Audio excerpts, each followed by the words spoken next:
Hello friends, welcome to my channel. ఈరోజు మీకు నేను బొంబాయి కరాచీ హల్వా ఎలా తయారు చేయాలో చూపించిపోతున్నాను. ఈ హల్వా చాలా టేస్టీగా ఉంటుంది, అలాగే చాలా ఈజీగా కూడా అయిపోతుంది. మనకి సేమ్ స్వీట్ షాప్లో ఎలా ఉంటుందో అలానే వస్తుంది. మరి ఈ బొంబాయి కరాచీ హల్వా ఎలా తయారు చేసుకోవాలో చూద్దామా? ముందుగా ఈ హల్వాకి కావలసిన పదార్థాలు ఏంటో చూద్దాం. కార్న్ఫ్లోర్, షుగర్, నెయ్యి, ఇలాచీ పౌడర్, ఫుడ్ కలర్, జీడిపప్పు, బాదం పప్పు. ఇప్పుడు ఒక మిక్సీ బౌల్ తీసుకుని అందులో 1 కప్పు కార్న్ఫ్లోర్ వేసుకోవాలి. 1 కప్పు కార్న్ఫ్లోర్కి 2 కప్స్ వాటర్ కావాలి. ఒకసారే కాకుండా ఇలా కొంచెం కొంచెం పోసుకుంటూ కలుపుకోవాలి.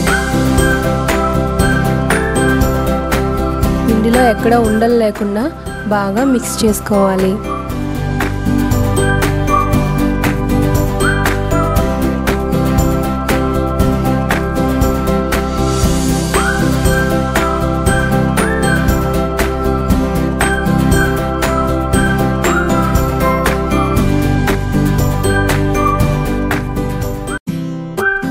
చేసుకుని పక్కన పెట్టుకోవాలి.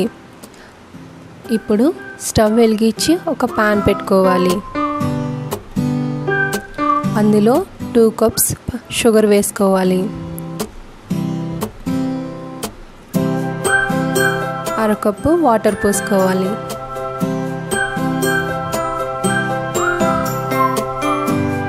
షుగర్ అంతా కరిగే వరకు కూడా ఈ విధంగా కలుపుకుంటూ ఉండాలి.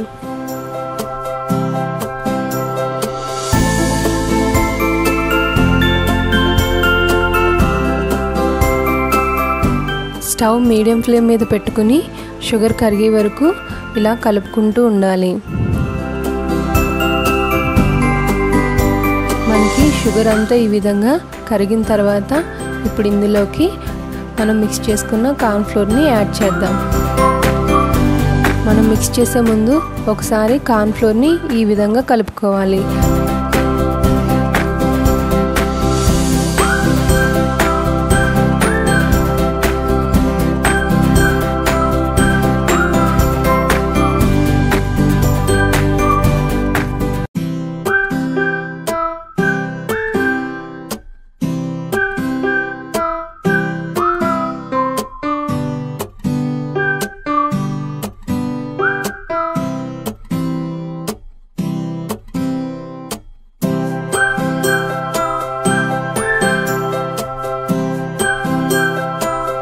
దగ్గర పడుతుంది కదండి, ఈ విధంగానే మొత్తం అంతా దగ్గర పడే వరకు ఇలా కలుపుకుంటూనే ఉండాలి.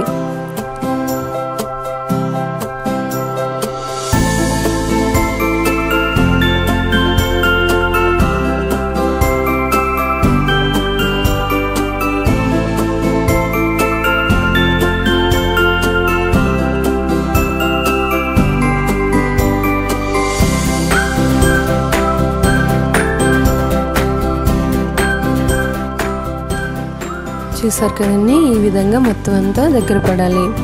మనం ఇది స్లిమ్లో పెట్టుకుని ఇలా స్లోగా తిప్పుకుంటూనే ఉండాలండి.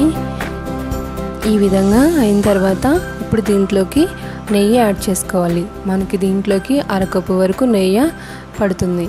ఒకసారే కాకుండా కొద్ది కొద్దిగా వేసుకుంటూ కలుపుకుంటూ దీన్ని యాడ్ చేసుకోవాలి.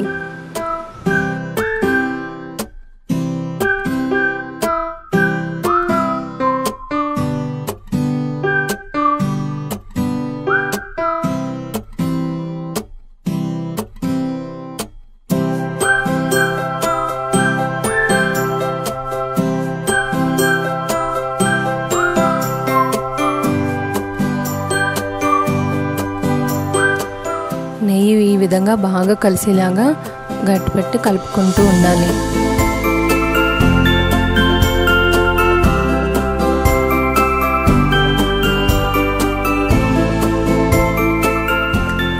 ఒక 2 నిమిషాల తర్వాత మనకి హల్వాలో నుంచి నెయ్యి సెపరేట్ అవుతుందండి. హల్వా కూడా ఇలా ప్యాన్ కంటుకోకుండా ఉంటుంది. అలాంటప్పుడు మనం కొద్దిగా ఇందులోకి ఇలాచీ పౌడర్ అలాగే ఫుడ్ కలర్ వేసుకోవాలి.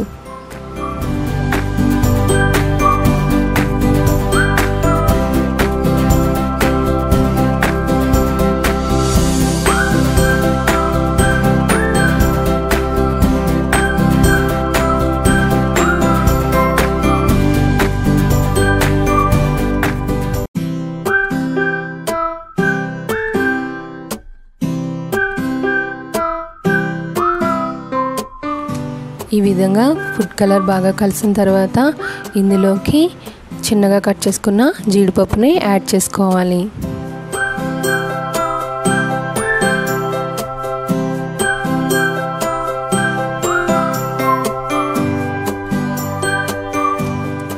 ఈ విధంగా ఒక 5 నిమిషాల పాటు కలుపుకుంటూ ఉండాలి. మనకి హల్వా సిమ్లో పెట్టి ఎంత బాగా కలుపుకుంటూ ఉంటామో హల్వా అంత టేస్ట్గా ఉంటుంది. ఇప్పుడు ఒక బౌల్ తీసుకుని అందులోకి నెయ్యి రాసుకోవాలి.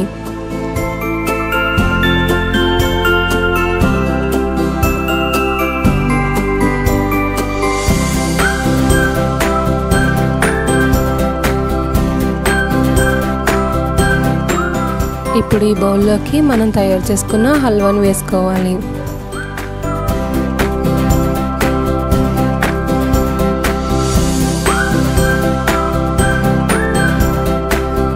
అంతా వేసుకున్నాక ఇలాగా ఈవెన్గా స్ప్రెడ్ చేసుకోవాలి.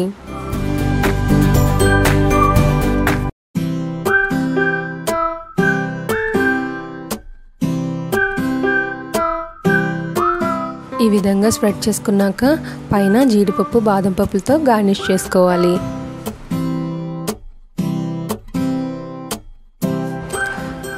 ఇప్పుడు ఈ హల్వాని 2-3 అవర్స్ పక్కన పెట్టుకోవాలి. 3 అవర్స్ తర్వాత హల్వా ఈ విధంగా ఉందండి. ఇప్పుడు దీన్ని ఒక ప్లేట్లోకి ట్రాన్స్ఫర్ చేసుకుందాం.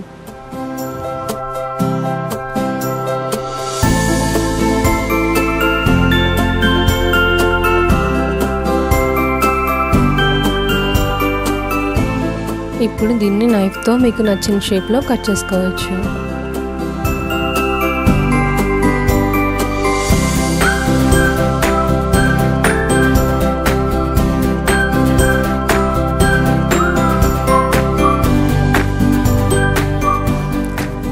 అంతేనండి, హల్వా రెడీ అయిపోయింది.